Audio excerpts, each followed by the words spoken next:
Today's episode of the Ross Cloud Podcast is sponsored in part by hiphopstationcharts.com, where you can view hip-hop and rap radio station song charts and track the promotion of your own song, such as view how many stations are playing your song and how often, including what day and time your song played.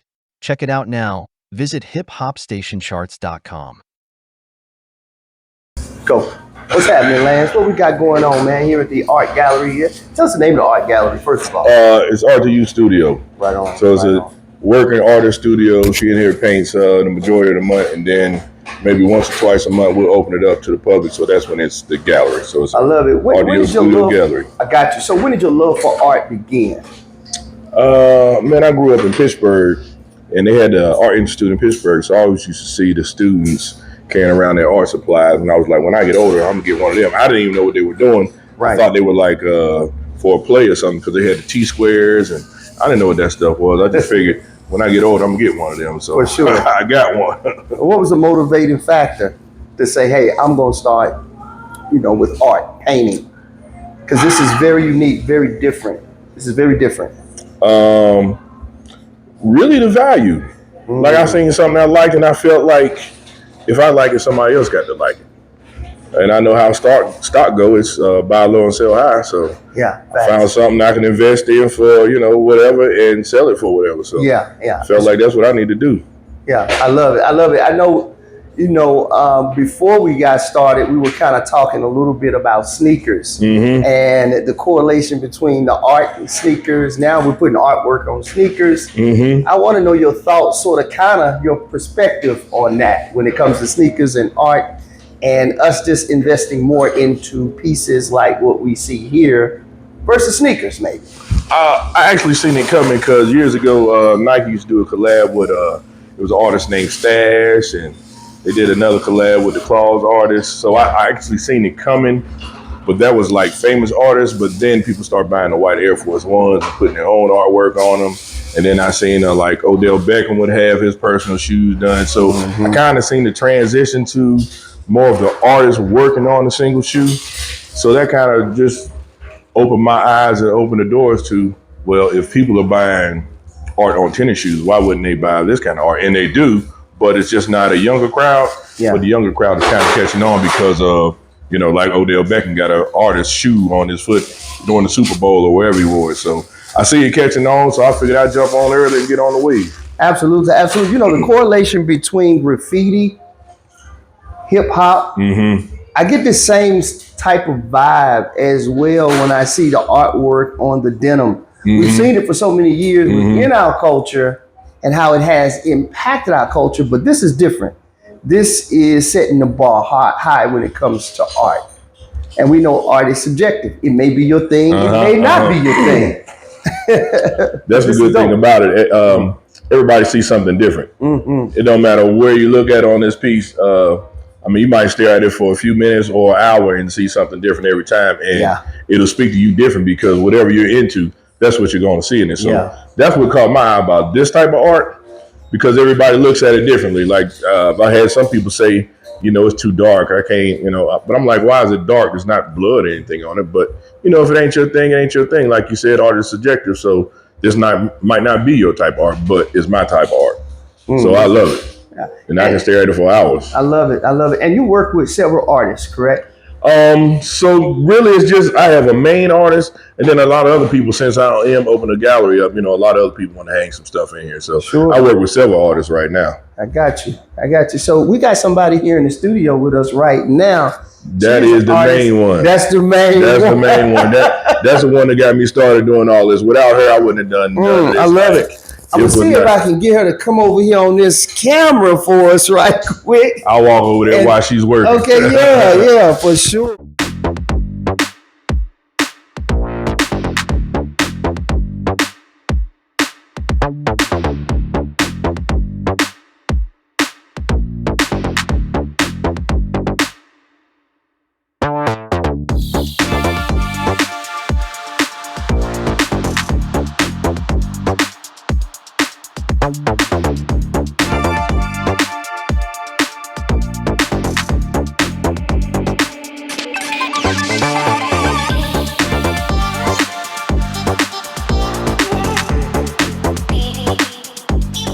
and kind of talk to her a little bit about her thought process or creative process when it comes to art when you're doing your work. Go ahead and talk about it then. Go ahead. We get an interview, homie. I just look, whatever comes to my mind, whatever I'm going through, I put it up there. It's layers. You know, because the brain is layers, right? Yeah. The mind is layers. So from one day to the next, from 1 minute to the next, from 1 hour to the next, you might come in here and it's going to be completely different. But my process is life. The things that I've been through, the things that my experiences and like other people's experience from what I hear, but mostly my own. Yeah. You know what I'm saying? I love it. I absolutely love it. Thank you. Yeah, I was just telling Lance earlier, a few minutes ago, I was like, I think about Andy Warhol and Basquiat, however you pronounce it. Basquiat. Everybody pronounces it different. When you look at this art, that's what I get. It's very progressive. The artwork is very progressive. And would you say art is going that way, in a sense? Art goes always, to be honest with you. Yeah. It's about what the individual is looking for, what they're seeking to find from it. You know what I'm saying? Again, as far as like my processes go, it's not for the faint of heart. You know what I'm saying? You gotta be raw, you gotta be real, you gotta be ready to come. Either you gonna be angry, you gonna love it, you gonna cry, so. And I've seen all those emotions at one time or another. Yeah. But to me, our art is always evolving. So it's not really shifting in one direction. It's about like what do people need right now. What I feel about my art is people do need it right now. Because it's real, it's raw. Not just sitting and painting portraits. You know what I'm saying? The words on here. Is this poetry? It is. I figured as much. It is. Can you read a little bit of that for us? I can't. We get some bits and pieces. Okay. I think you have it all figured out. Time shifts. Continuum, and everything you thought you dreamed of gets mistaken for reality. When in reality, you're somewhere still sleeping and not thinking and trying to find a cool space between the flat fitted sheets, drenched with my mind with sweat from last night, rendezvous with Mr. Sandman. My body hurts. I love it. But still, my mind is in. I can't read that. That's dope. Thank you. That's dope. It's awesome. So I'm sure at night you probably up all night long. All night. I don't sleep. It's becoming a personal problem though. My mind stays going. Obviously, it stays going. Yeah. You know. Can you tell the folks how they can follow you and how they can get some of your artwork too as well?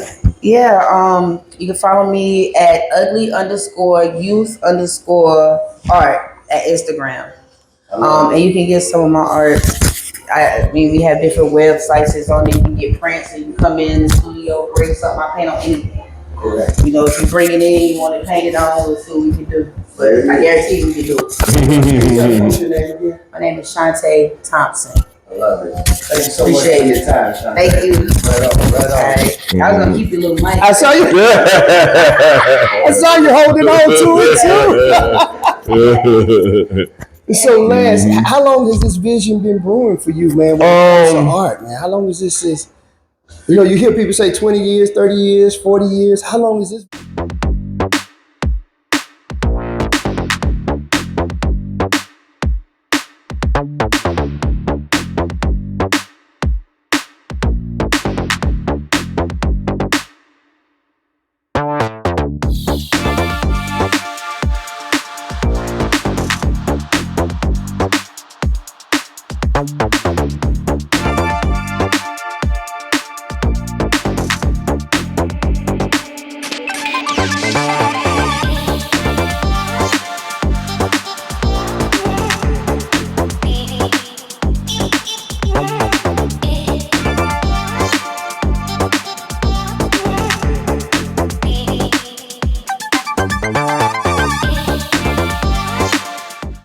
think I started like really thinking about doing something in the art business probably 2019. Wow. Around when COVID started, but I just didn't know what. Like I had a few pieces from her, and I had some pieces from some other people. Sure. And I thought that maybe I could sell some art. Sure. So COVID slowed everything down, and but I didn't know what I need, and she started telling me, Lance, I need this, and I was like, oh, for sure. All right, then that's, I can do that. Yeah. I can do that. So next thing you know, we're here. I got you. Can you talk a little bit about this painting over here for me, Lance? Right here. Oh man! Over the couch. First of all, the couch is very unique. It's it's part of everything. Everything. Yeah, man. Everything here is art. That Can you talk a little bit about this though? This piece right here. So this piece, whether you can see it or not, at the time I was going through something. So it's actually a picture of me, a painting of me. Wow. She seen me. I was taking pictures somewhere, I think in Tanglewood. Okay. And she didn't know I was a real photographer, like I had told her. Sure. But because of COVID, wasn't nobody really working. So after COVID, she seen me taking pictures, and she painted a picture of me. So that's me when I had my beard long and I was growing my hair out. When you go through something, just don't go to the barbershop. So my hair was all over the place. That's supposed to be like a camera. You see it say focus up there? I do, yeah.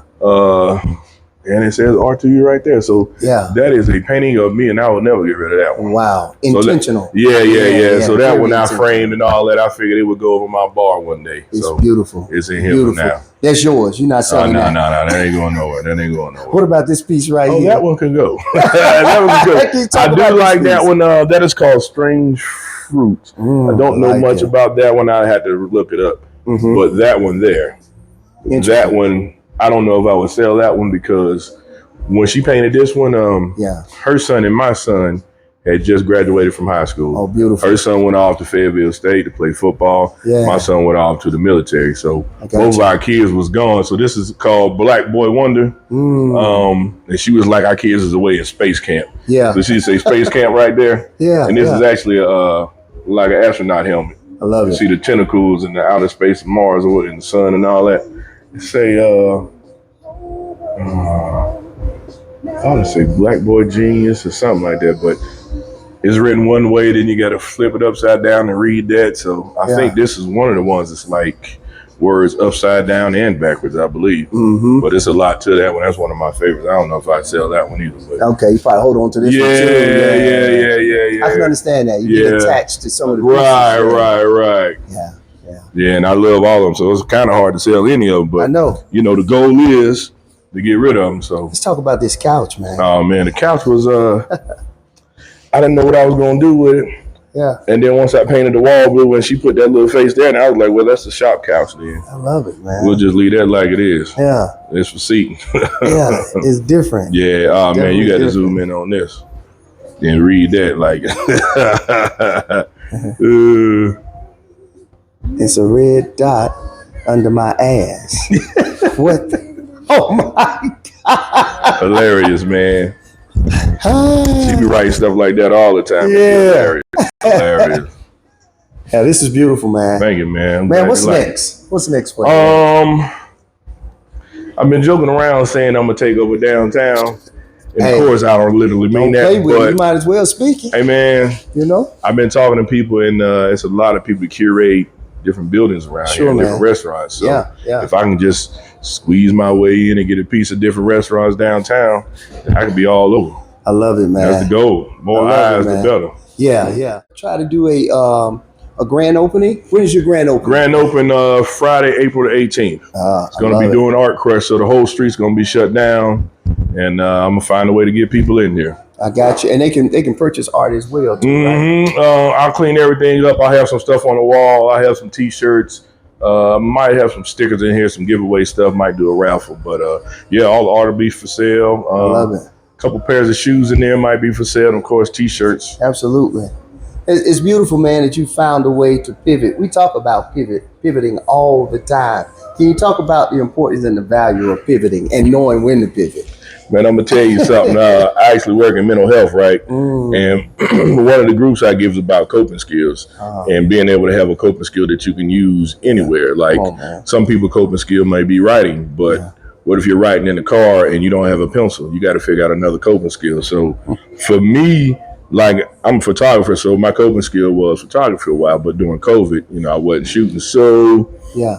I had to do something with my time. Yeah, and man. I was in the shoes, and I was getting out of shoes, and I started reading about art, and the value in art, and framing, and the custom glass, and all that stuff. So I found something that could take away my I don't want my anxiety. Because if I got something to focus on, then I can't be anxious about nothing. So it turned into like photography was my therapy for a while. Then used to actually be sneaker shopping, because if I'm looking for a particular pair of shoes, I'll stay on the internet for an hour looking, different websites looking for shoes. But that didn't get fun no more, and I start looking at different kind of arts. Yeah, and that's what the transition was. It was like, the money I was spending on shoes, I just pivot, like you say, and start spending on art. Yeah. And instead of having 100 pair of shoes that's going to deteriorate in a few years, I got art that may be around for the next 20, 30, 40 years. And it's only going to go up. So that's how I pivoted. I love that, man. Yeah, I got a question to ask you. One question, I was just thinking about it. You know how writers have writer's block. Do artists go through that? Absolutely. It's the same thing. Especially somebody like Shantae who paints through emotion. And actually some of her paintings, she's painted and she's happy, and you can tell like the colors are different. And then some, like when she might be going through something, it might be a harder painting, the colors are darker, and even some of them, you'll see the arrows point up. That means like she having a nice day, and some to point down, then that mean the opposite. But yeah, absolutely. Even photographers go through the same thing. Sometimes you just don't feel like shooting. Like when I started getting into photography, my intentions wasn't to make money, but I got laid off and had the camera, so it's like I gotta do something. So another pivot. Had to pivot. I had to pivot, and it worked, but it turned out being a job, and I didn't like it as much. But I had to do it because I was laid off, so it worked out. Yeah, it worked out. I ain't regretting anything. No, not at all, man. This is wonderful, man. Thank you, sir. As we close out this conversation, man, could you say something positive? Because the premise of our show is helping people become better, other people's story. In life, we know life comes with some hills and valleys and good days and bad days. Absolutely it does. If you could say something positive to someone today to tell them not to quit, what would you say? Today is temporary. Keep going. Tomorrow you got a whole different 24 hours. Like if you wake up and stub your toe, don't worry about it. You just stub your toe. It ain't gonna ruin your day, and don't let it. But if you wake up and stub your toe and, I stubbed my toe, then next thing you know, you're going to forget your keys. Yeah. So just positive thoughts only. I love it. All right, there it is. So listen, this is the Ross Cloud Podcast. Make sure you like and subscribe to the Black Ross Network. I'm Chris Ross. Peace.